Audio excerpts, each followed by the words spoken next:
Welcome into another edition of the Average Joe's Sports Talk Saturday morning countdown show. Caleb Brooks, Corey LaBounty, and Bo Starkey here with you to break down all of the action from last night's third round of the AHSAA Playoffs. And semifinals for 7A, but third round for everybody else last night. We have our semifinal or our 7A champions determined, and it is kind of what we all thought that it was going to be, guys. Thompson taking on Central Phoenix City. It is now official.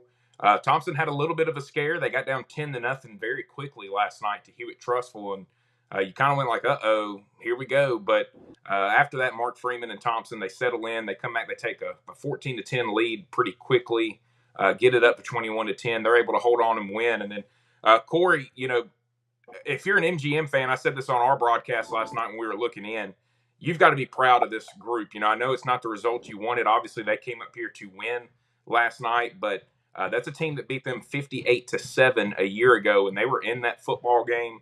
And if they convert on a goal line stand on a 4th and 1 earlier in the game, you're probably looking at a totally different football game last night than what the end result ended up being. Oh, absolutely, Caleb. I mean, you're talking about an MGM team that made history, 12-1, nothing to hold their heads down about. And Zach Golson's done a tremendous job changing the entire culture, and to be able to catch that stick, playing a team that beat you almost by 50, or did beat you by 50 1 year ago in the first round of the playoffs, and having a chance to get that rematch in that David and Goliath syndrome. You have to love the fact that MGM played their hearts out, left it all on the field. But just like you said, I mean, right where we expected to be with Central of Phoenix City, and with Mark Freeman doing what he's doing at Thompson and trying to win 5 in a row. But MGM, outstanding season, and really gave Central of Phoenix City all they can handle. Good morning to James Burns, who just commented and said good morning to all three of us. So good morning, James. And Bo, Thompson, Phoenix City, we've got our matchup set. Give us your thoughts on that matchup. And it's kind of who we've talked about since we saw Phoenix City beat Hewitt earlier in the year, 48-24. We kind of said, ooh, maybe this is the year Phoenix City is going to get back and get a chance at Thompson. And look, it wasn't an easy road for Thompson. I mean, they had to get through a very good Vestavia team twice this year, a very good Hewitt team twice this year. Obviously, they lost to Clay Chalkville earlier in the season, had a game with IMG that was canceled on them. It's been a long road for this Thompson. It hasn't been an easy road, but they just continue to find their way to play for a state championship now, 6 straight appearances in the Super 7. It's incredible the run they're on. And, when you and I went out there and visited them in the offseason, we both looked at each other when we got in the car. Was like, on the eye test, this doesn't look like the Thompson we've seen of late. We said they're going to have to coach their tails off. And you fast forward it, Caleb, and here we are headed to Tuscaloosa with this matchup with Central Phoenix City again. And that's exactly what they've done. They've coached their tails off. These guys have bought in. Much like we talked about last week on the Road to Blue Map, sometimes people get it in their head, their psyche, in a negative way, like we can't beat this team or we can't beat that team. And it's in their head, even though they may be a better team. But we also talked about how that same scenario works in the opposite fashion when a team don't think they can lose. And that's what we're seeing from this Thompson team. It don't matter who they play, they don't think they're going to lose. So when they take the field, even though they're quote unquote on paper undermanned or not the same Thompson they have been, their kids don't know that in their heads. And that's what we're seeing. And then you put that with a coach who's winning at 82.5% percentage for his career, who's won 4 straight state championships, and that's what we're seeing at Thompson. Got the scores up on the screen now for everybody to see. Phoenix City, they win 21-7 last night over MGM. Corey, we were talking a little bit beforehand. One thing we did find out about last night, this MGM defense was for real this season. First time all year that they gave up over 14 points in a game. And it happened last night there against Central Phoenix City, but still holding that offense, who was averaging 47.6 points per game going into last night. That's a pretty good feather in the cap there for Golson and that MGM group. Yeah, it really is. And defensive coordinator Alex Page has done a tremendous job all season long. And remember that name, Alex Page, because it's a name that you're going to be hearing about becoming a head coach here very soon in the Alabama High School Athletic Association ranks for certain. And I know that as far as, again, MGM being able to accomplish what they were able to accomplish, I was glad they didn't get shut out because Jared Hollins and this offense have come in averaging over 38 points a game. But Central Phoenix City got on them early, and it's hard when you look at the first two rounds. Trailed 13-0 and trailed 10-0, and then last night went down 14-0 and wound up losing 1-7. But 7-8 for the ages. Going to be a tremendous crowd at Bryant-Denny Stadium. I'm looking forward to seeing it here. And for those listening, Corey is on the road right now. You can kind of see him, and he's heading to Jordan-Hare Stadium to go cover the Iron Bowl as a media member here today. So it'll be a lot of fun there for Corey, getting to be there and be at Jordan-Hare Stadium and be there for the Iron Bowl. And Corey, you guys y'all did not do the game last night, correct? Yeah, that's right. I would have much rather have done the game than having to drive from Mobile up to Auburn, a 3.5 hour versus a 35-minute drive. But no, we weren't able to broadcast it last night, but had a chance to watch it on the NFHS Central Phoenix City broadcast, and there was a tremendous crowd that came up from Sims, Alabama to witness history because, again, you're looking at MGM, a school that's been around over 60 plus years, and this is the first time ever in school's history that they've made it to the semifinals. So the Sims community showed up and showed out for sure. We got Misty Starkey saying good morning to us. Do you know her, Bo? Is that somebody that you know? Yeah, she's currently in there doing a Fred Astaire dance behind the camera while she's making coffee. She's trying to make me laugh on camera. So, yeah, I've seen her a couple times. So that wraps things up for 7A. Wanted to get started with that. We know our state championship matchup. It's one that we've kind of looked forward to all season. Going to be a lot of D1 athletes on the field. Doesn't matter if they're signing next year, signing in 4 years. In the case of Trent Seaborn, going to be a lot of Division I athletes on that field for both of those teams. Oh, and hey, I look forward to the matchup. I got to say something. What? So I talked to Antoine Fagans the other day. This is unprecedented. He said his family is going for their, I think, 12th and 13th ring. That's what he said. Jeez. If they can win this one. That's incredible. He said we're chasing Bill Russell. Yeah, well, they are. That's incredible. And speaking of Fagans, that matchup with Anquan Fagans and Cam Coleman is going to be one to watch for sure. I mean, that's going to be big time football there at Bryant-Denny Stadium here in about 10 days. That's right.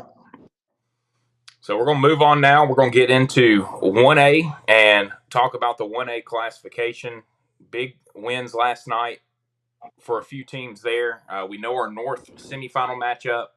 It's going to be Coosa Christian taking on Pickens County, a rematch of last year's semifinal, Bo, that saw Pickens County throw a Hail Mary at the end of the game. And maybe he was in, maybe he wasn't in. The referees ruled him in. It was a touchdown. Pickens goes on and doesn't really give Leroy much of a game there in the state championship last year. But speaking of Leroy, they're going to have their hands full in the semifinals. They're going to take on a very, very good Elba team led by Alvin Henderson there, running back, who ran for over 300 yards last night and added 5 more touchdowns to his resume. Yeah, but I mean, that's unbelievable. That's going to be an unbelievable matchup. Go ahead, Corey. Yeah, I mean, you guys are absolutely right. You look at him last night, there was a picture going around of him pregame warm-ups, and he looks like a college back. He's bigger than most college backs are right now. And there's a reason that he's the state's all-time leading rusher in touchdowns. You have 6 rushing touchdowns in a game. It's unbelievable. And you top 300-plus yards on that. I don't care what classification you're in. This young man is a workhorse, and it's a name that not only is garnering a lot of attention here in our state, but throughout the country. And I'll tell you, it was a good matchup of running backs because while Alvin Henderson, the junior, is a big-time player, on the other side there for Maplesville, they got an 8th grader. I can't remember his first name, so I apologize, but his last name is McCreary, and he's going to be special. I mean, he's already about 6'1", 190 pounds as an 8th grader, And when they played Lochapoka earlier this year, I mean, he was able to match their size, match their speed, and he's going to be a special football player. And I think you're going to see Maplesville getting back to playing for some state championships, like they did with Carlos Dunlap and a couple of years ago when they had Terrence Dunlap. I don't know why I said Carlos, but Terrence Dunlap there at Maplesville, who went on and has had a very good career there at Troy. So, Bo, we talked to Coach O'Brien the other day. He felt pretty good about their matchup with Hackleburg. And right now, I think that's a group, and they don't mean it in a cocky way, but when they look at what they've done defensively this year, they feel really good about how they match up with anybody on the defensive side of the football. Anytime you're playing defense like they do, I don't care who you're playing, you got a shot. If you can play defense like they do, and you make people work for not only every first down, but every single inch they get. It reminds you of Remember the Titans when you see these guys play defense.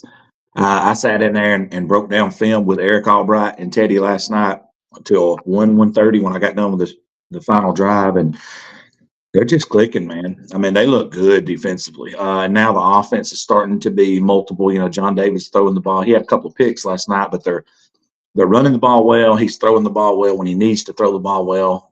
They're taking care of the football. And you put that X factor in. James Burns was on here earlier. He's probably still watching, with one of the best kickers in the state of Alabama, one of the most underrated players in Jaden Burns, his son. And you got a recipe for success right there. So it's going to be really interesting to see them, because this time they're not traveling to Pickens and they're not wide-eyed and just happy to be there. Now they got that taste of blood, so to speak, and they're going to be hosting Pickens at Coosa. So I expect a completely different game than last year. We asked Coach O'Brien the other night, I said, do you have a preference? I mean, do you want Wadley to win? Do you want Pickens to win? Do you not care? And he's like, well, selfishly, I'd like a home game. So if Pickens wins, I'm not going to be upset, with the game. And I don't think Coach O'Brien necessarily cares, but I'm sure if you ask a lot of these kids, they're salivating at the mouth now to get another chance to play Pickens after how last year went. And they've had a long road to get here, dealing with some off-field stuff, things of that nature that was nothing of these kids' fault, obviously, but they've persevered through it all and have only lost one football game on the field all season, and it's to a 3A team that's about to play for the semifinals as well there in Geraldine. So it tells you a lot about them. Very, very good football team in Geraldine. I mean, they've had one bad half of football, and here they are in the semifinals themselves. And Coach O'Brien went down to Montgomery today. He was traveling last night at like 12 or 1. And then he's coming by Richards in Atlanta on his way back up. So looking forward to seeing how his trip to Richards goes. Yeah, we'll have to make sure we ask him about his old trip to Richards. Good morning to Brad Watkins. Hey, I hung out with Brad yesterday. Yeah, how was that? Oh, man, great, man. We went to Toros and Rainsville and ate before we went to the 5 game, hung out. Then his lovely bride, Paige, came and joined us, and we went and watched a heck of a football game, which we'll get into very soon. But, man, he had a great time with Brad.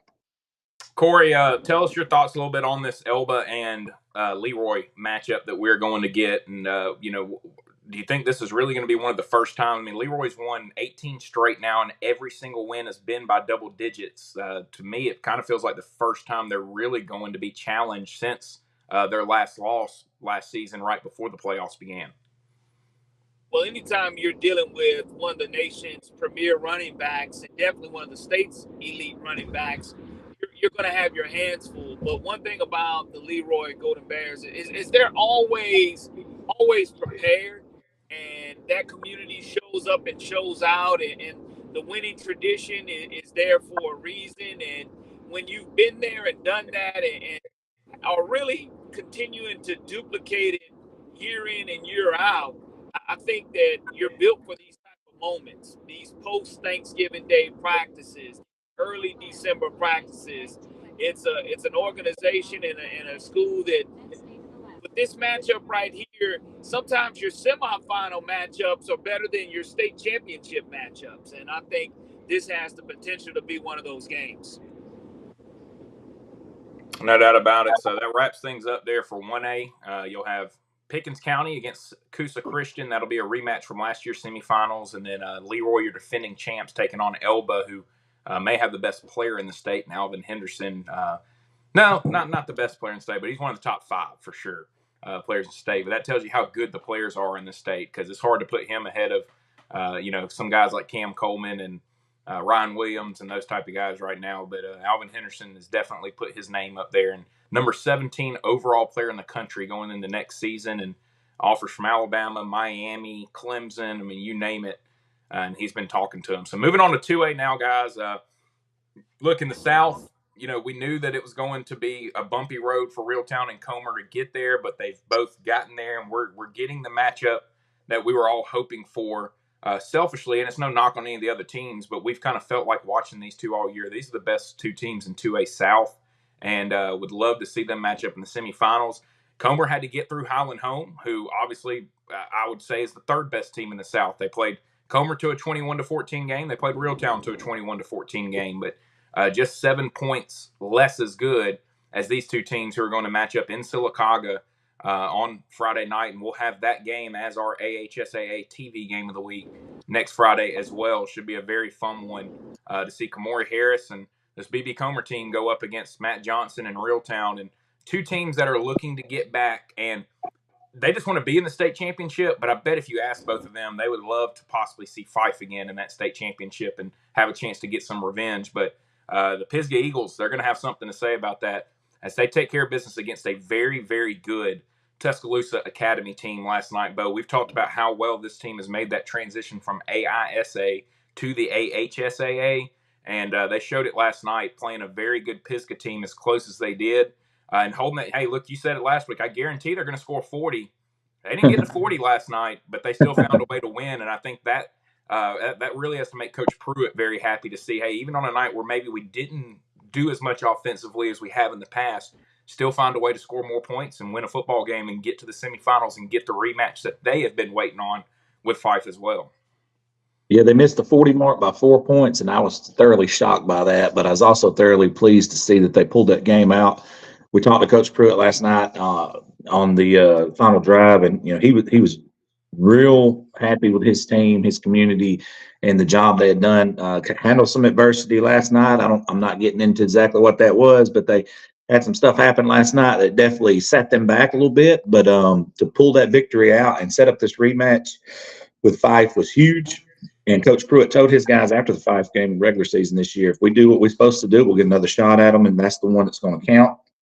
So here we are. The stage is set. They will be traveling to Fife this week due to finishing second in the region. But, man, if you want to sit down at that game, good luck, unless you're going to throw a blanket over there in the stadium at I don't know, 2 o'clock. I told him it may look like Krzyzewskiville out there with the tents and stuff the night before. I'm telling you, it's going to be packed at that place next Friday night. Yeah. You got to see some of Fife and Locust Fork.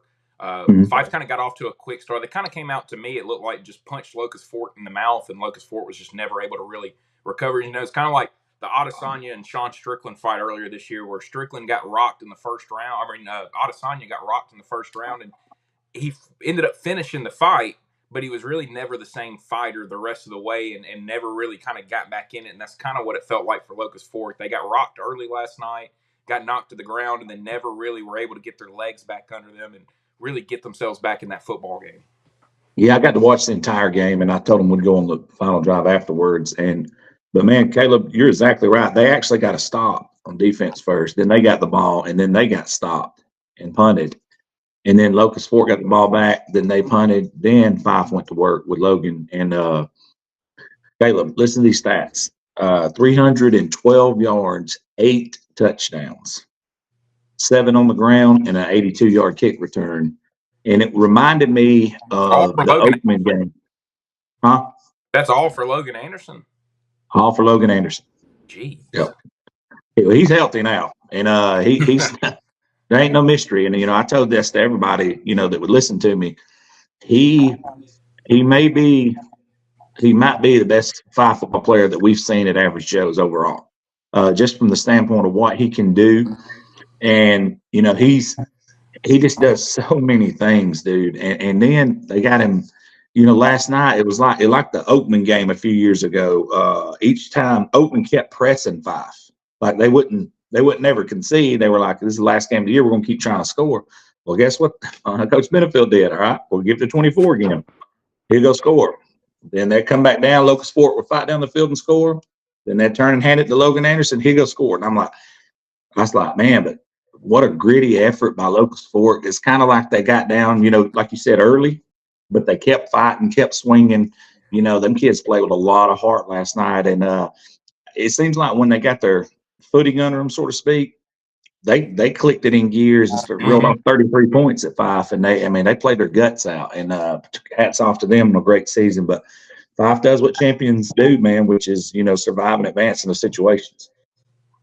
And look, any Fife fans can comment and let me know how they feel about what I'm about to ask you, Bo. But is there any concern with this team with the fact that they gave up 28 to Comer in the championship last year, and then you look at this year and so gave up some points early in the season, and then Pisgah's able to score 42, and now Locust Fork's able to score 33, and they gave up 20 something in the playoffs second round last week. Is that part concerning at all for Fife? Just not as tight defensively as we maybe seen some of these past teams that have gone on and won a state championship. I can tell you it'd be concerning on film study when Coach Benefield's in there. I can promise you that. It's not going to be fun times. No, that's definitely something you got to keep your eye on because it's un-Fife-like, if that makes sense. But, for them having to go out and score 60 and the high 40s and 50s, sometimes, that's a dangerous way to win football games. But I think it shows how you can adapt, how coaches had to adapt to what he has, and to see the progress of this offense all year. And it's definitely a concern. I'm pretty sure Coach Benefield wouldn't be happy with giving up 40-something points, but, we'll just have to see how it plays out. But, man, next week, it's going to be another high-scoring game again next week, Caleb. That's two really good teams going at it. Yeah, no, it's going to be a lot of fun. And I think the fact that Pisgah's already played them this year, and, they've already, this will be the fourth time now in the last 2 years, but there's not going to be any worry about, it's Fife, it's, whatever. They're just going to go in and play football next week, and it's going to make for a very fun game. You can't ask for much more than what we have, guys, with our two semifinal matchups in 2A. It may be the best two in the whole entire state when you look at Comer and Reeltown and then Pisgah and Fife. It's the teams that we kind of felt like were the four best teams in 2A all year. And sometimes it doesn't, we're going to talk about some other classifications where teams haven't gotten where we thought they were going to get to. Everybody thought Clay Chalkville was going to make it back to a state championship. They lost in the first round. You still got to get there. These four teams have gotten there, and now it's going to set up two really fun football games in the 2A classification next week. Very good ones. I agree. So we're going to move on to 3A now and get that pulled up. Looking at 3A, hey, Corey, Trinity went down there. They put up 21 points on Mobile Christian. Nobody's really done that all season this year from an offensive standpoint, but Mobile Christians, they got it together on offense as well. They're scoring over 40 a game, and just too much offensively for Trinity last night, and they get a big win to move on to the semifinals and get a matchup now with the defending 3A state champion St. James, who had to pull out a tight one with Thomasville. Thomasville impressed me last night. They played St. James a lot better than I thought they were going to. I got to see Thomasville in round one. They beat Dayville handily. Dayville wasn't as good this year. And Thomasville, it was raining that night, but they just didn't throw the ball very well, and I thought that might end up hurting them. But really, it's just St. James being able to I think it was an extra point that Thomasville missed, and or Thomasville didn't kick extra points. They missed two-point conversions that ultimately ended up hurting them in this game and ended up being the difference. St. James able to pull it out 28-26. But, Corey, should be a very fun matchup there with Mobile Christian and St. James, the two teams we've probably felt like are the two best teams in the 3A South all season long.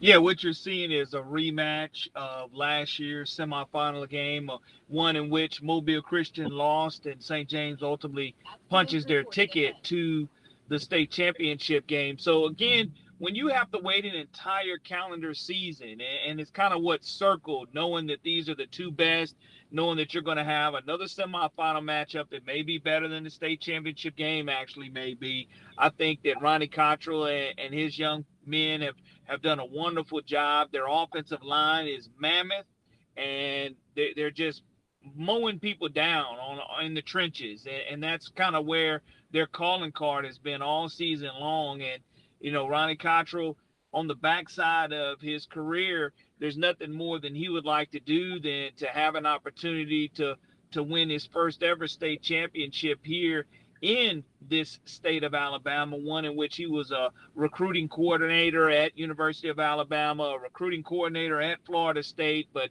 there would be nothing that he would love more than to be a feather in his cap, than to have a chance to play once again for a state championship. They've come up short a couple of years within the last maybe 8 years, made it to the state championship game a couple of times and have not been able to punch that ticket. But another tremendous matchup coming up this Friday night.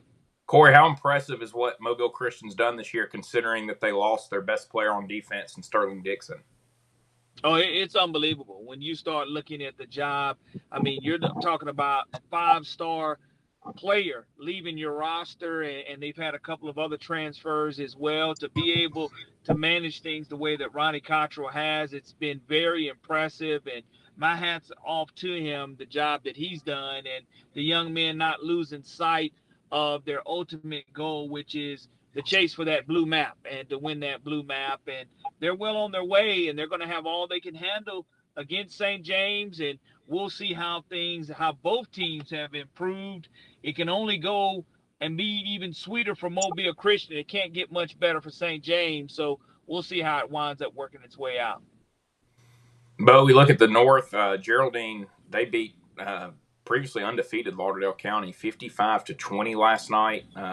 Just dominated them. As you said, they've really only played one bad half of football all season. It came in that first half to Sylvania, and after that, they settled in, played better in that game. They've played better the rest of the season. You got to give them a ton of credit for what they've done this season. And then on the other side there, look, Madison Academy has dominated people all season. So if you're a Sylvania Ram, nothing to hang your head about. This was a fantastic game. I saw multiple people that were at the game that said this was one of the best high school football games they had seen in a long time last night.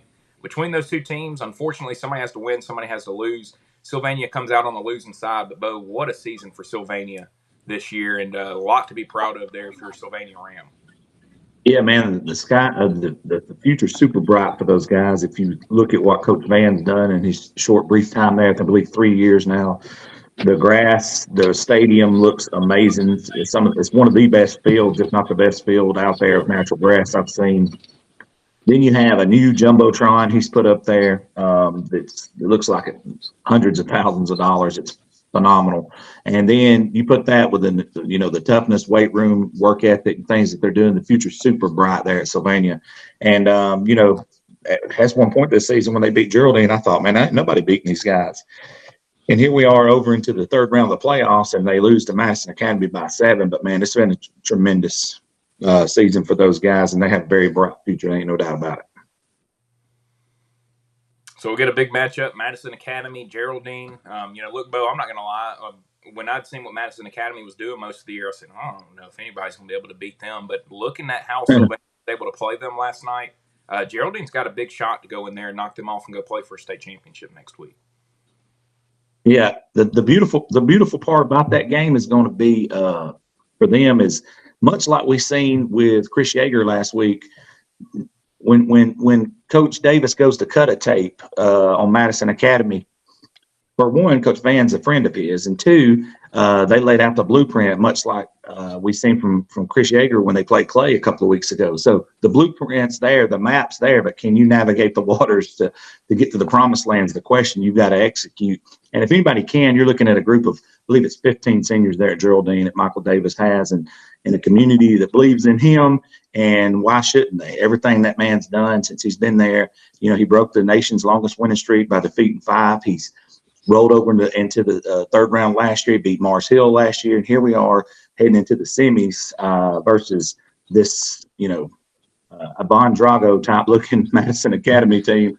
But we all know how Rocky handled a Von Drago. And Michael Davis looks a little Stallone-ish. I mean, now that you kind of mention it, he kind of got a little Stallone, a little sly look to him there. So, I mean, I'm not saying, but I'm saying, if that makes sense. But I look for a very interesting game. And before I get out of this game, I got to tell you what Michael Davis, he said 2 weeks ago on my show that stuck out to us. He said, Bo, when we line up against other teams, we don't have better athletes than they do. We're not faster than they are. A lot of times we're not bigger than they are. But he said, I tell you what we are. We're really physical.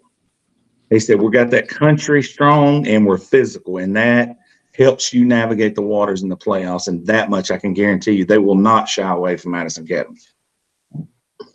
Coach You just mix saw that our with a game breaker. You mix that with a game breaker like Carlos Mann, and you're cooking with fire there, brother.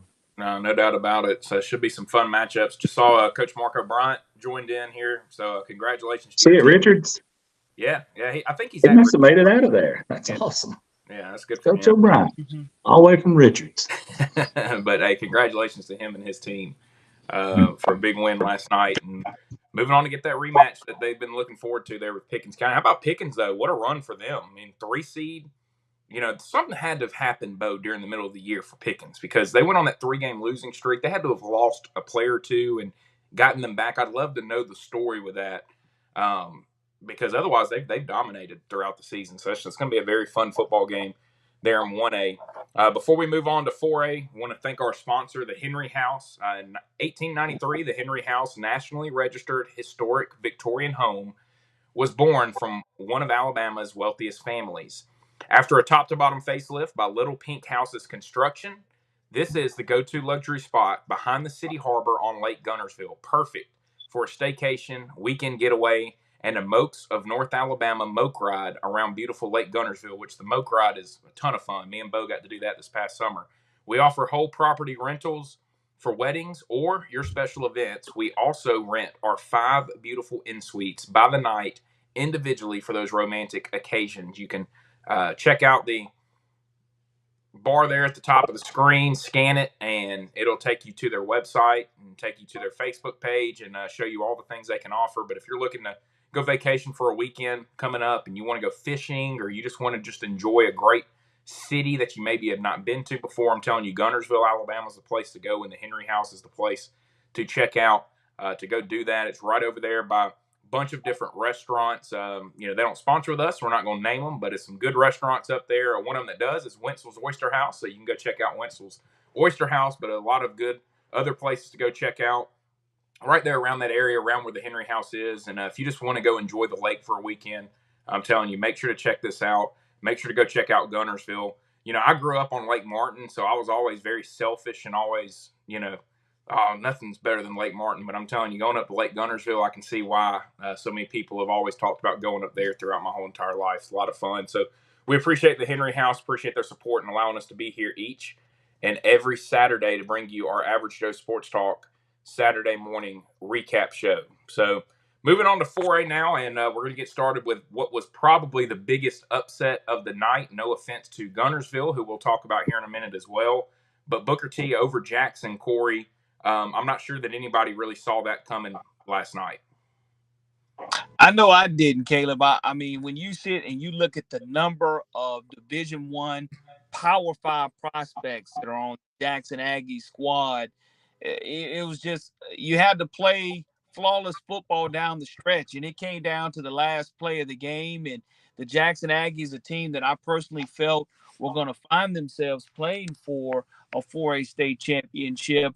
It's only going to make them hungrier. The only unfortunate part is that you have to wait for an entire year to get your get back and to find that motivation in the weight room and just continue to get better.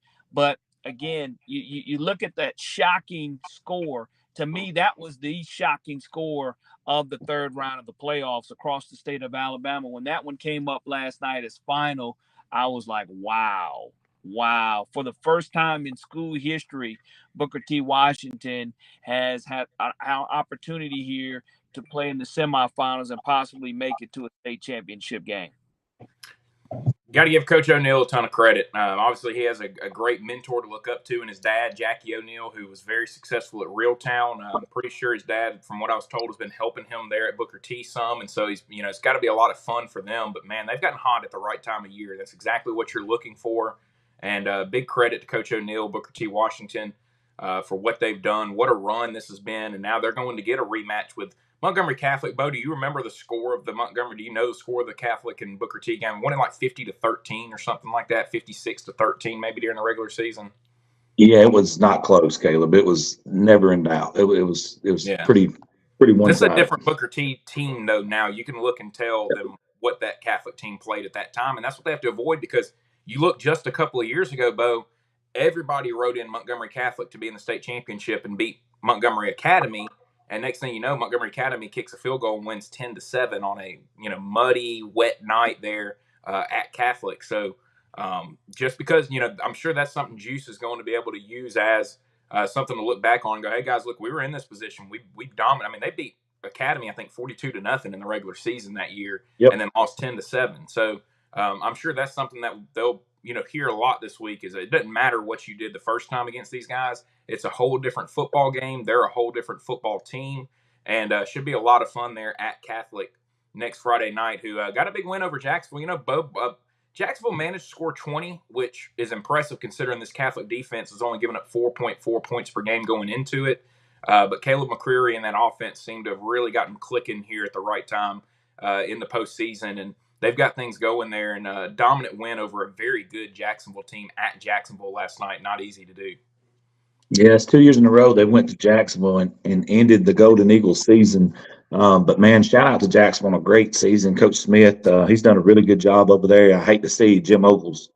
Had to believe he's graduating this time. I hate to see that, but, it happens. We seen Ron Wiggins come through there and graduate a few years back, led them all the way to the state championship game. But flipping that thing around, looking at Catholic and what Juice has done, he's said it all year. He don't want to be mentioned in the media. He wants to fly in under the radar. Well, he has to this point. And last night, I think he took a large step forward in representing the South in this state championship game coming up. The semifinal games, you got to think Booker T is a different team, and we've seen it, like you said, with Montgomery Academy, and then last year, I do believe Spring Garden beat Coosa like 30-0 or something. Yeah, it was 28-0. That's right, and lost to them in the playoffs. So we've seen stranger things happen, but you got to think Juice is such a good coach, and his staff is so good. It's going to be hard pressed to let that happen again because what's happened over the last couple of years to him. So I'm looking forward to that game, and I'm going to try to go down there and visit with Juice and Matt Johnson. I'm going to try to go down that way and just visit with some coaches this week, do some one-on-ones, and talk about these upcoming semifinals games. So I know he hates the media coverage right now, but he's about to get a little bit of it. Yeah. Well, let me know when you plan on doing that, by the way. So I will. Together. I'll put you in the car with me, and we'll go do it. Yeah. You know what, guys? When you look at this, though, a team that's 9-4 now, sometimes you play your best football late, and sometimes your schedule, you're losing games that you felt you shouldn't have lost. And Jackson, their only loss of the season now is to this Booker T. Washington team. And once again, in uncharted territory, anytime you're starting to practice around Thanksgiving and you're practicing to get ready for that Friday night football the day after Thanksgiving, this is uncharted territory for Booker T. Washington. And Montgomery Catholic has been there again, and it's a game of matchup. Sometimes you can say it. I don't want to as a coach. You wish that you could have played against the best, but sometimes you're happy you're not playing against who is the overall ranked #1 team in the state. You're like, man, sometimes this is our own destiny. We're writing our own path, and this is one of those matchups. Yes, everybody would have loved to have seen Jackson and Catholic go against one another. It just so happens Booker T. Washington said, look, we're going to have something to say about that and write our own. Bo, we spent all year telling everybody about how stacked 4A South was. To me, this is a good example of it because this is a team we weren't even talking about. I mean, we were talking about Handley, Andalusia, Jacksonville, all these different teams that could get in there and do something. We weren't even talking about Booker T, and that shows you how loaded the 4A South was. We kept saying, hey, there's 8 teams that could win it. Well, guess what? There's actually 9 that could have won it because Booker T is now one of those teams as well. And it just shows how loaded 4A South was, and it makes this run from Booker T even more impressive because it's not like they're doing it in a classification where we go, well, we kind of felt that was weak all year. I mean, this is what we thought maybe the strongest is 4A South in the whole entire state, and Booker T's making a run like this. I think it is the strongest, and Corey nailed it just a second ago. It's matchups. When you get this late in the season, it's matchups, and that's the key to this point in the season. Straight up matchups. I think Corey nailed that. He hit the nail on the head. Dude, it's incredible the amount of teams and talent that the 4A South has produced, and then here we are sitting here with Catholic and Booker T, one of which I thought would be making a semifinals appearance, one of which I had no idea. Yeah, no, I mean, we all kind of thought Catholic would get here, but nobody thought Booker T would get here, and to me, that puts Booker T in a good spot because there's no pressure. I mean, nobody expected you to be here anyway, so you might as well. You've already lost this team once. Go out there and go play with your hair on fire and just go see if you can make something happen again. I mean, I think it's a very good spot for the Golden Eagles to be in. And looking at the North, we hadn't even talked about the North yet. Westminster Christian, they hold that Brooks team. Brooks have been scoring some points, man. 126 points in their first 2 rounds of the playoffs. But Westminster, it's defense that you kind of worried about with them. They stepped it up last night when they needed to, got a big win by 21 points, 48-27. And huge win last night, Bo, for Cherokee County, Coach Kelly, 28-27 over West Morgan. They hold West Morgan to half of their points per game for the season. They were averaging 54 points per game. They hold them to 27 last night. And that's what we worried about with them a little bit was, hey, Fort Payne was able to spread them out, move the football, do some things against them. They obviously handled it well enough last night to get past West Morgan, but we both know they're going to have their hands full with this quarterback from Westminster Christian next week. Yeah, Mush is he's a different type animal, brother. 50-something touchdowns, over 4,000, was close to 5,000 yards total. He's at the 4-somethings and 50-something touchdowns. So we know he was averaging 16 yards a carry on offense, running the ball. He's a 2,000-yard rusher. They're going to have their hands full. But man, who else would you want to go against them than Cherokee County's defense? They have just been lights out all season long. They played the underdog role all week. Woe beyond us. We're a 6-point underdog. We're just happy to be here. They played that. Coach Kelly played that up to a T. We actually had their fans, messaging us, hey, the underdogs won, And I was like, hey, the bulletin board's real at Cherokee County. I get to see it each week. Yeah. I'll never take a picture of it. And I will never say what's on it, but it's enjoyment to walk by and look what Coach Kelly has written up on that board each and every week. And Coach Kelly does something that's really special, Caleb. I really think a lot of high school coaches need to do this. Each and every week they win in the playoffs. He gets to hand the pads back out one more time. He makes that a big deal. He's like, you guys have earned the right to wear these pads, so many more days. And I think that's a really big deal, the way he does that. So, he just does. Coach Kelly does a lot of cool things. It's going to be a pleasure to talk to him Tuesday morning, bright and early, to see his thoughts on this upcoming matchup and hear what he has to say about, pulling out that 1-point victory last night. Corey, it's going to be a matchup of 2 stud players when you look at the quarterback for Westminster Christian, as Bo just said, close to 5,000 yards on the year, over 50 touchdowns. And then on the other side there for Cherokee County, they're going to have to stop the running back for Cherokee County, Jacob Cornejo, who we saw run for, what was it, Bo, over 1,500 yards in their 5 games last year in the postseason. Yeah. Yeah, he's at 2,500 yards and, 30 touchdowns this year. So, Corey, I expect to see a lot of points in that game next week. Yeah, I mean, you survive in advance at this time of year. 28-27 win is what it's all about. You just find a way to get it done. And I will say this, in semifinals and finals action, it's always that third phase of the game for these championship teams. Offense, defense, but more importantly, special teams. That miss extra point, the ability to kick an extra point, because we've seen schools make it to the state championship game, go for nothing but 2 and don't have a kicker. And sometimes, if you have a play sheet that works for that many 2-point conversions, that's great. But it's that third phase of the game that always at this point in time, to me, it separates not only the 7A schools, but the 1A schools on an elite championship level. Hey, I want to say something to Corey's point. That is most non-talked about phase of the game, and we see it week in and week out, and it cost them. Case in point, exactly what Corey just said last night. Local Sport had their first extra point block last night, so then they went for 2. Then they missed that one. So guess what they were doing all night, Caleb? Chasing 2 points and leaving points off the board. That's a big point. What Corey just said. Hey, and Corey LaBounty, he's much like Al Bundy. He had 5 touchdowns, and I know Al Bundy had 4 at Polk High. Corey LaBounty had 5 touchdowns one game. So shout out to Corey LaBounty on that. Yeah, that was one of his better created players on the video game. The one that, That's awesome. Come see me next year on PS5 when the new NCAA comes out. I'm gonna have LaBounty at quarterback. He's gonna be a Hey, I 99 got plenty across of the board. NIL money now. I got plenty of NIL money, so you better watch out, Bo. We're gonna sign NIL contracts on. Hey, I wonder if that'll be on there. Oh, I'm sure it will. It's got to be.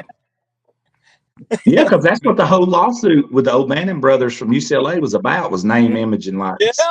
Yeah.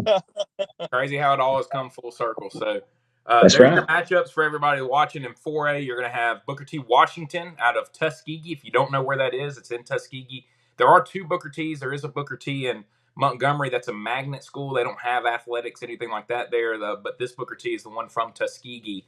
And big time win for them last night over Jackson. Nobody saw it coming. And they're going to take on region foe there in Montgomery Catholic. And then Westminster Christian, Cherokee County, going to be a lot of fun. Bo, do you know where that game is going to be? Is it at Cherokee or at Westminster? They're on the road. Cherokee's on the road. Okay, so they got to go to Westminster, and so Yeah. that'll make it interesting there. We're about to talk about another magnet school, by the way. Yeah, we are about to talk about another magnet school. I had that group last night. We'll look at the South to get things started here. Gulf Shores, they take care of business against Headland, 35-14. Not really much of a surprise there. That game was 28-0 at one point. And then Eufaula, they pull it out there against Demopolis, 20-17. I think that is a good thing. No offense to Demopolis. I think Eufaula is going to be able to give Gulf Shores a better matchup in the semifinals and could knock them off more than. I don't think Demopolis could put together enough offensively from what I've seen throughout their season this year. But a great run there for Demopolis. Bo, you talked about how close these two football programs have been on our Road to the Blue Map show Tuesday night, just with their playoff records, with their times of getting to the semifinals and the finals, and two very similar programs. And that showed on the field last night with a very tight football game that Eufaula was just able to pull out, winning 20-17. Yeah, it was incredible, and it wasn't just last night's matchup; it was throughout history how close their matchups were, and that's why going into that game, I was like, I expect a very close game. That's exactly what we got. It came down to execution, man, in that game. But when you looked at those numbers, not just the matchup, all time, you were sitting here going, man, this is incredible. Like I just kept digging and digging, and the more I found, it was like just two matchups across the board. It looked like two evenly matched teams, and the line was a pick 'em, I believe. And I was sitting there going, dude, this is incredible. Like this is going to be a heck of a football game. Yeah, and it showed itself. Corey, talk about this Gulf Shores team. Just what makes them so dangerous, and why are they able to jump on people as well as they can? Yeah, they're just so well coached, and you have the depth and the resources. I mean, you have Coach Hudspeth, who's been a head coach at the Division I level, and his assistant coaches that he's brought in under him have coached at the Division I level, and it helps that you have athletes that are going to be Power 5 athletes as well. And I think that you look at what they were able to. Kingston Lowe he had 4 sacks in the first half last night. So you look at what Ronnie Royal, you look at Wilson are able to do offensively. They have the complete package, offense, defense, and special teams as well. But they're going to get after you defensively also. So I think what makes them so very hard is their depth and the fact that they're so well prepared, so well coached, and they're on the verge of making history for their school as well. Shifting our focus up to the north now, you'll have Eufaula and Gulf Shores there in the South semifinals next Friday. Ramsey and Moody, that was the AHSAA TV game of the week last night. I had that game along with James Verrett, and fun game. Look, it was Ramsey went down the field to start the game, scored. Moody got the ball first play. They go 60 yards and get down inside the 20 of Ramsey. They end up throwing up a touchdown on 4th down to haul it in. Ramsey got their extra point block. Moody made theirs. It was 7-6. Moody gets a stop. They then throw a pick 6 on their next offensive possession to give Ramsey a 12-7 lead. And that ended up being huge for Ramsey. It's what kind of kept them in the game because Moody controlled the first half of that football game all around, from a physical standpoint, from a schematic standpoint. I mean, they controlled the football game, and they end up coming back and scoring and taking a lead themselves at 14-12. And then Ramsey gets a touchdown late there in the first half to make it 18-14. They missed another 2-point conversion. we talked about special teams. After they got that first one blocked, they were chasing the same way, Bo, really for the rest of the night and weren't able to convert.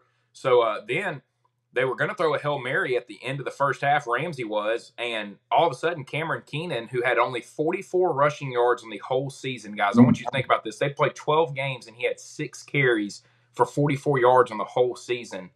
He took off and ran it 47 yards, but came up 2 yards short of getting into the end zone. Ended up getting hit right at the 2-yard line. They kept him out.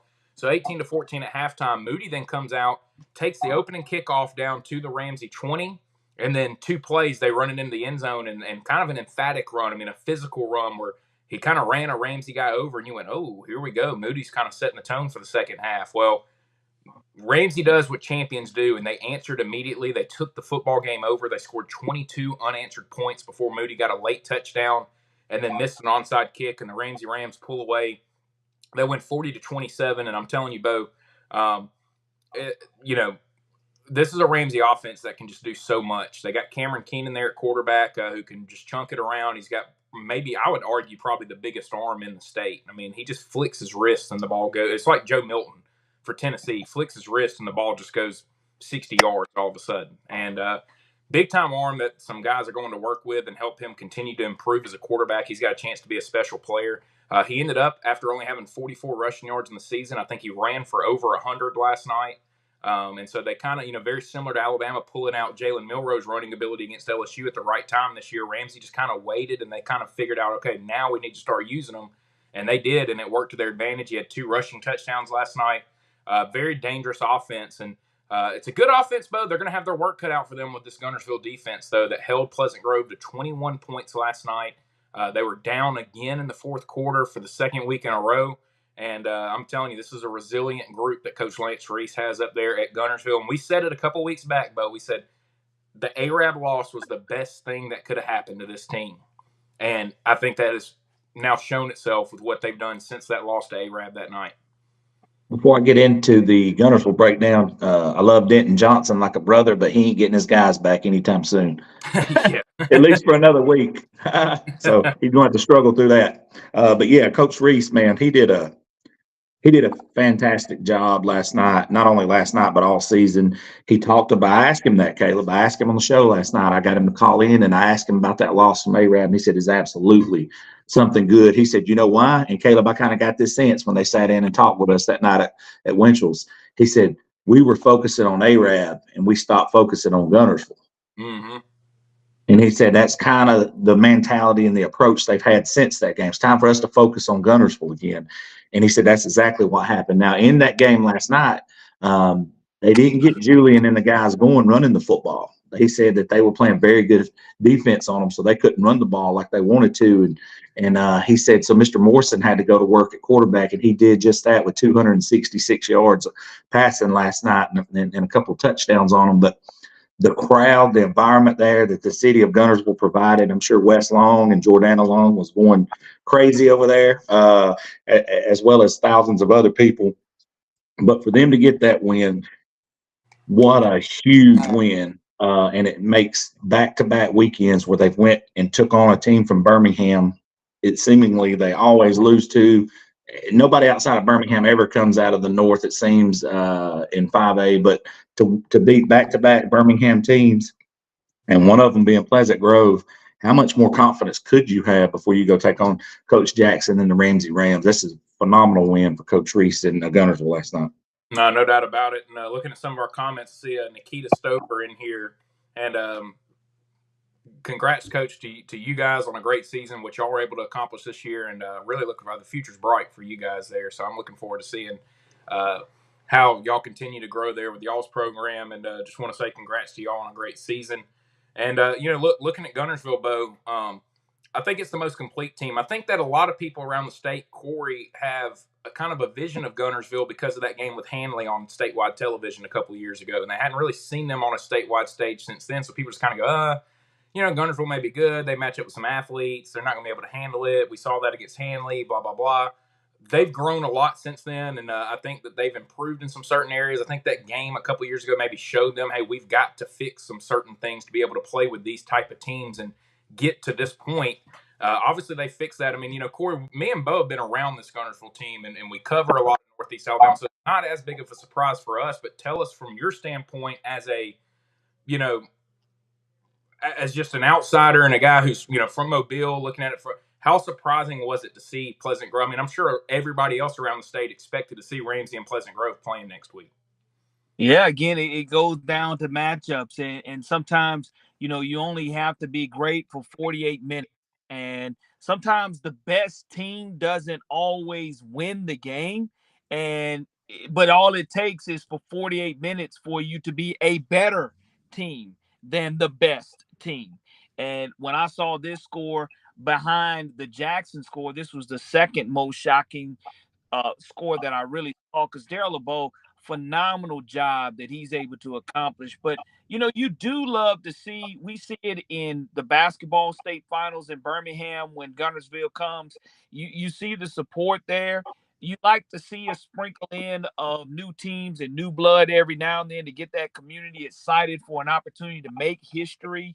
And anytime you're at this point in time in the year, again, you're there for a reason, and you can't take any opponent lightly. It's 1-0 every single week, win or go home. And Guntersville, I mean, hungry, getting it done against a team who's been there, done that, and set the standard the last 3 or 4 years. And another great season for Daryl LeBeau. And you know, I go back, and you talked about Coach Krzyzewski earlier, Bo. Coach LeBeau, people forget how many championships Coach Krzyzewski and Final Fours lost before he became and got over that hump. Coach LeBeau, he's going to keep knocking, and sooner or later, he's going to kick that door down. And you just can't take away from the success, the standard of success, and what he's been able to sustain these last few years. That's right. I agree. Yeah, no doubt about 100%.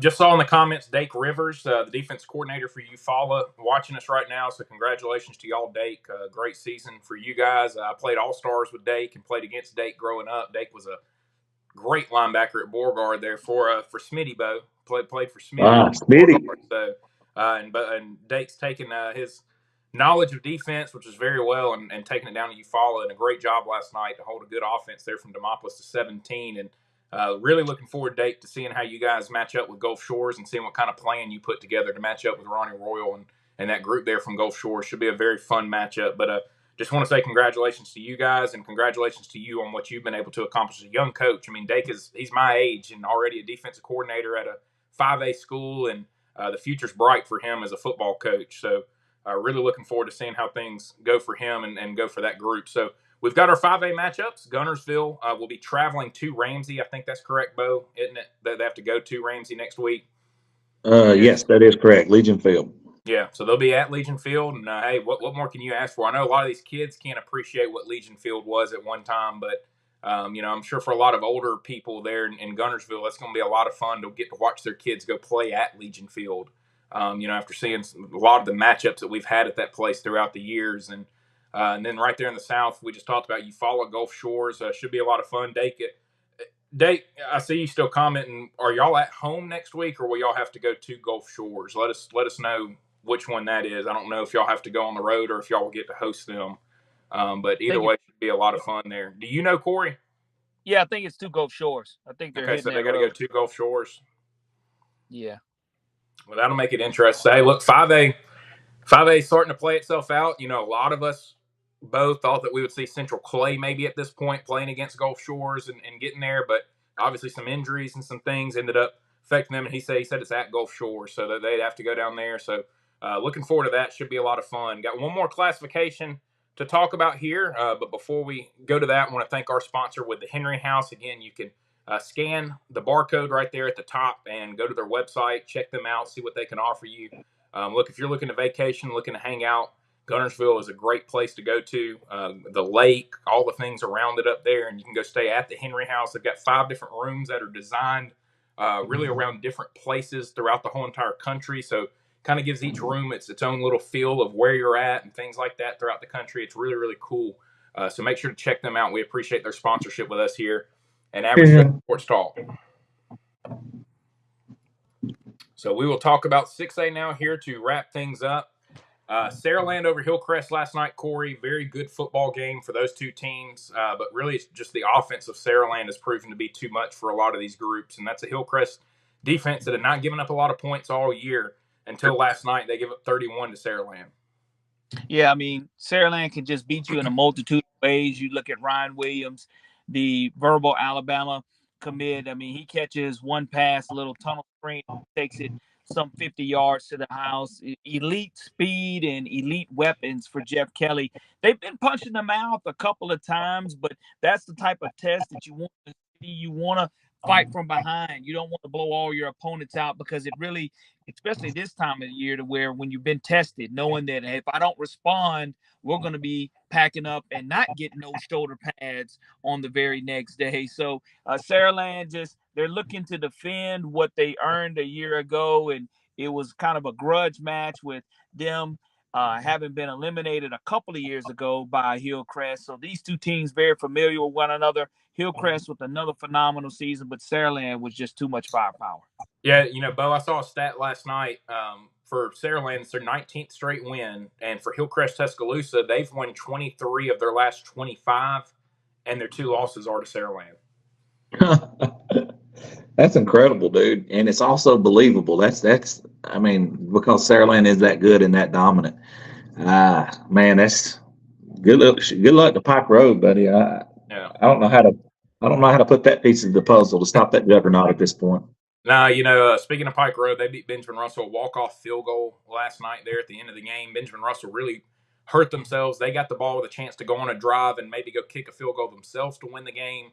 And they got all the way to about the 35, and then they had an intentional grounding, 2 false starts, another penalty. They ended up losing 30 yards in penalties that put them all the way back on their own 5. They had to punt from their own 5, and they gave Pike Road great field position off of Malcolm just had to kind of get rid of it. We talked about how great of a punter Malcolm is, at Benjamin Russell, and he just had to get rid of it quickly so he couldn't put as much power into it. Pike Road got it right at about the 40 and were able to get down to about the 10 and kick a game-winning field goal. So, fun football game between those two teams last night. Benjamin Russell kind of hurt themselves at certain times with certain penalties and things like that.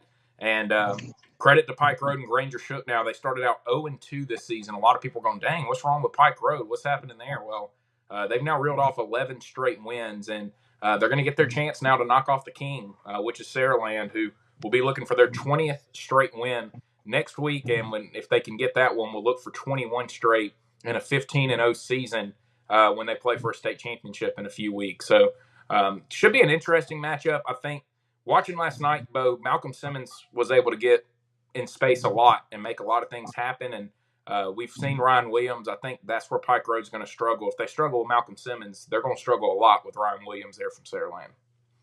Yeah, and that's no shot at Malcolm. That's just the facts. No, yeah. That dude, he's a cheat code, man. I mean, if you see what he did at Mountain Brook last year, and schematically, I think Mountain Brook had them schemed up. They had guys in place, but then it comes down to execution. Jimmy versus Joe, and that dude, man, he looked like he was in another gear last year versus Mountain Brook. And I mean, like I said, Mountain Brook had guys in place to make plays, but getting guys schemed up and having them in position to make plays, and then getting this gentleman on the ground is 2 different planets. We've seen it time and again from him. I mean, it's just 2 different planets. And Daniel Ballard makes a good point in here as well. Benjamin Russell actually scored to make it 28-28 and missed the extra point. So had they taken the lead there, they wouldn't have been having to fight to score there towards the end of the game. They would have been trying to run clock instead of throwing the football, and they probably end up winning the football game. So, some specialty. We talked about special teams, how important they are. I think Benjamin Russell ended up missing. I think they averaged missing 1 extra point per game this season. I think they ended up missing 13 on the year altogether, and that finally kind of came back to bite them last night. What did Corey say earlier? Corey, all wisdom, all powerful, omnipresent LaBounty said it's usually the 3rd phase of the game that can separate 2 evenly matched teams. What did Corey LaBounty say earlier? Yeah, makes sense. And they missed 2 of them last night, actually. So, right. They could have had a 30-28 lead there instead of 28-20 because they got a safety in the ball well. And so just, you got to make plays to win. I can look back at my losses at Benjamin Russell in the 3rd round of Spanish Fort, 2nd round of St. Paul's, and I remember every play from both those. I mean, like the back of my hand. I mean, you just remember those. I don't remember certain games are, we beat people 50-3, things like that. You don't remember stuff from that, but you remember those losses when you don't have a ton of them. And that's going to probably eat at a lot of these guys for Benjamin Russell, especially the ones that are seniors forever. I mean, because I still think about, it's been 10 years since I graduated, and I still think about that game with St. Paul's for us. We went into overtime. They missed an extra point. All we had to do was score and kick the extra point, and we couldn't get in the end zone. So, it's just tough this time of year. But big year for Benjamin Russell. Happy for Coach Grider. Happy for that group as a guy that graduated from there, played there. They brought pride back to Alexander City after some down years in between Coach Horn now and Smitty Grider. And I think the future's bright there from an athletic standpoint. I mean, Bo, you saw they got a sophomore, Sedarian Morgan, who he has a chance to be special. They got a freshman, Caleb Spivey, on the defensive line, who's already about 6'3", 220 pounds, and is going to be a stud. He's already got an offer by Auburn. And so I think the future's still bright there at Benjamin Russell, and you're going to see them hanging around for a while, especially as long as Smitty Grider is there as the head coach. Looking at the North in 6A, Bo, Gadsden City's got a lot to be proud of this season. I think it was a great year. People got to see last night they were without their quarterback and still were able to score 20 points on a very good defense. But ultimately, Parker just ended up being too much as they're able to pull away with a 35-20 win there over the Gadsden City Titans. Yeah, it's too much. It was a tall task, and we didn't mention on Road to the Blue Map, but we can mention it now. We knew Luke was not playing, but we did not leak that news because I don't want to give any unfair advantages, and I'm pretty sure Ali wouldn't want us to leak that news. But without Luke, the guys took all the snaps this year, and it's unfortunate from him because he came back from a shoulder injury, and from my understanding, that's exactly why he got injured again. And he didn't get to play, and he was scheduled to play in that North-South All-Star game coming up. But I'm sure that's not going to happen. He may have to have surgery. I don't know. He got to get an MRI and all that. I didn't find out the results. But, yeah, it's unfortunate. Great season for the Gadsden City Titans. They played their guts out all year and continue to get better each and every year under Ollie Smith. So he's the right man for the job. But at the same time, you got to give credit to Frank Warren. And, he's had pressure all year with all the guys that he has. And to perform like they did last night on the biggest stage yet this far and put them in position to have a chance to play for in a semifinal game with a shot of Tuscaloosa on the line. He's just a really good coach, man. And I've said it time and again, super proud of him. The thing I'm most proud about is he made Parker special again. Back in the day, a lot of kids would transfer out of Parker and go to Hoover, over the mountain and play, or wherever the case may be. He's made Parker an absolute destination to where kids want to come be a part of his program now. Like people want to come see, well, hey, what are they doing at A.H. Parker? This guy that's leading them is a great man, and that continues each and every week. We talked about Darrell LeBeau earlier and their cousins. So we understand that these guys, both of these guys, as Corey said earlier, are good guys, and it's fun to see two guys like that there in the Birmingham area getting it done on a major level. Yeah, and keeping kids at their school, like you said. I mean, that's right. Been a big thing.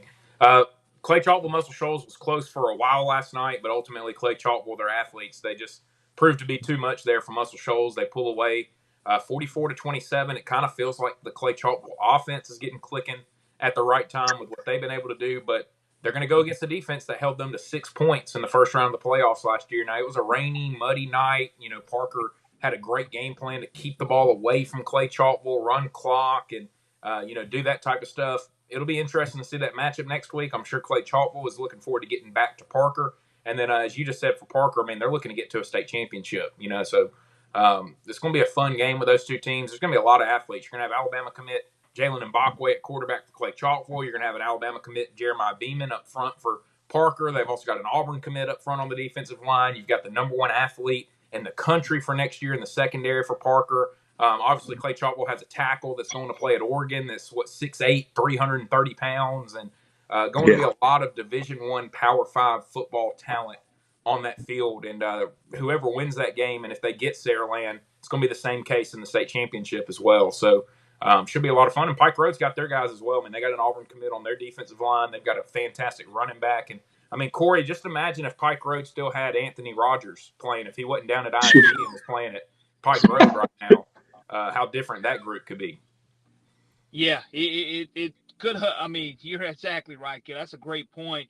anytime you're able to lose student athletes, you really wonder what you could have been. But that's a testament to the program that it's kind of the next man up syndrome too, to where you're next in line. You never know when your number can be called, and to continue to sustain success when you do lose athletes like that, that's amazing. No doubt about it. So there's your 6A matchups. Pike Road will travel down to Saraland for the semifinals in the South, and Parker, I think, is going to Clay Chalkville next week. I think that's correct. So they're going to have to go back to Clay Chalkville where they played last year. And, basically the same setup for those two teams it was in the first round. It'll be that case here in the semifinals this year, and should be a lot of fun. Hey, Caleb, I'm going to say something. Normally in a normal year, people would be saying, well, we knew this was coming. It's Saraland and Clay Chalkville. The biggest advantage Drew Gilmer has going into that game is that upset loss last year. Mm-hmm. They've had that one circled, buddy. That's a big X factor in this game. So we'll see. Drew Gilmer versus Frank Warren. That's going to be primetime television, my friend. No doubt. Should be a lot of fun. Great matchup. And then Corey, are you planning to go to the Saraland and Pike Road game down there next week? Yeah, I'm going to try to catch a little bit of that. I'm debating on really what I want to go see, Mobile Christian or whether I want to go see Saraland, because either way it goes, you're looking at two elite programs that finished the year ranked #1 in the AHSAA Sports Writers Poll. So some great football being played down here. And we've talked about it year in and year out. Sometimes the South's lack of competitiveness when it comes down to making it to the Super 7. This year, you look at Jackson being upset, but outside of that, you still have in 7A, MGM made it all the way to the semis. And then you look, that's the furthest that we've had a team since McGill-Tulane when they won the state championship a few years ago. And in 6A, Saraland, of course, 5A and Gulf Shores, and 3A, you look at Mobile Christian, and 2A, of course, you look at, and 1A, you look at Leroy and BB Comer. So it's just some great representation down here. So, I'm going to try to split games maybe between Saraland and Mobile Christian next week to catch a little bit of both of those. Should be fun. Bo, what are you planning on going to next week? I don't know.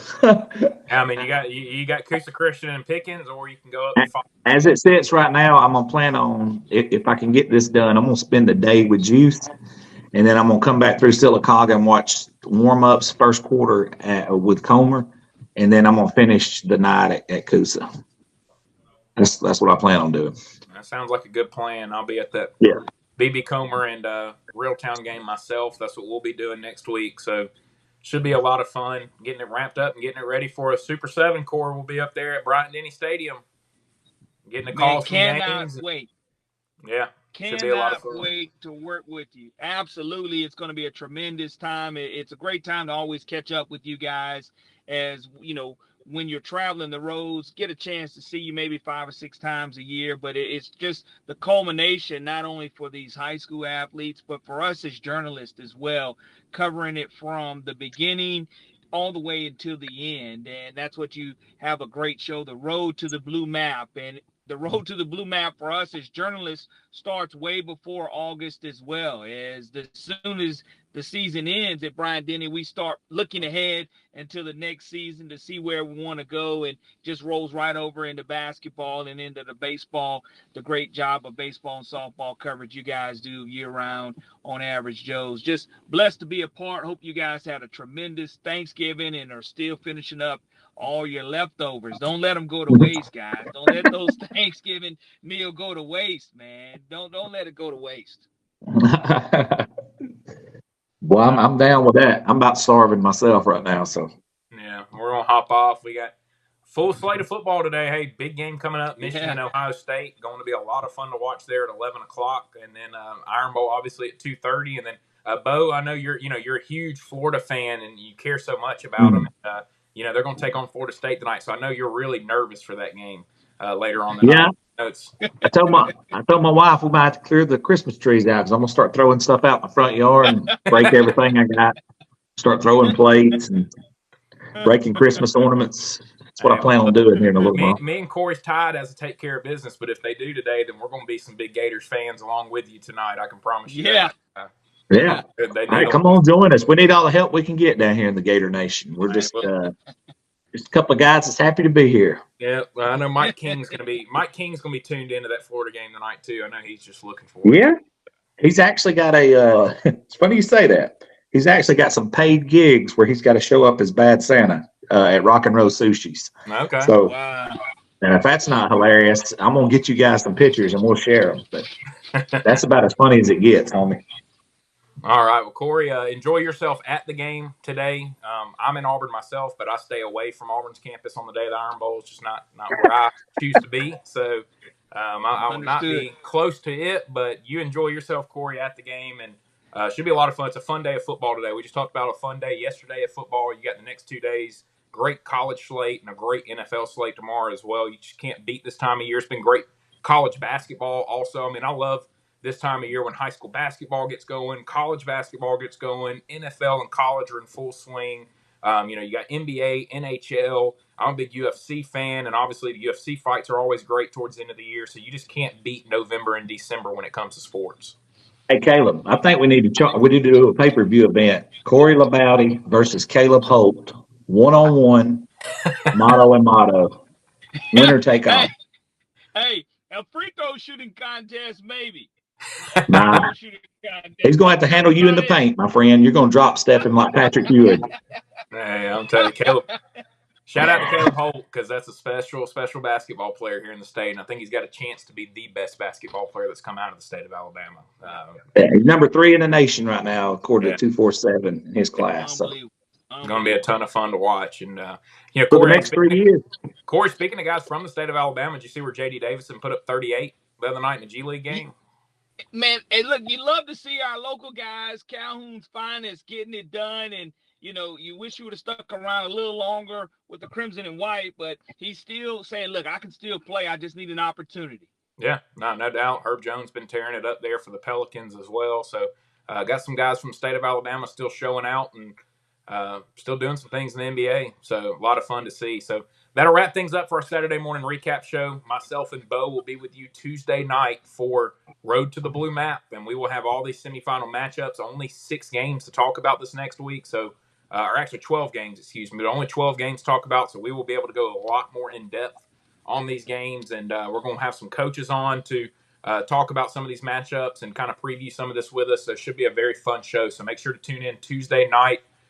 It'll happen, somewhere between 6 and 7. We'll make an announcement on our page, but somewhere either at 6, at 7, somewhere in between, we'll go live and have our Road to the Blue Map show. And so make sure to tune in right here on our Facebook page and our YouTube page for that on Tuesday night. Next Saturday, us 3 will be right back at it to talk about all these semifinal games and preview our state championship matchups as we are getting down to the nitty-gritty. So hope you guys enjoy your day, and we'll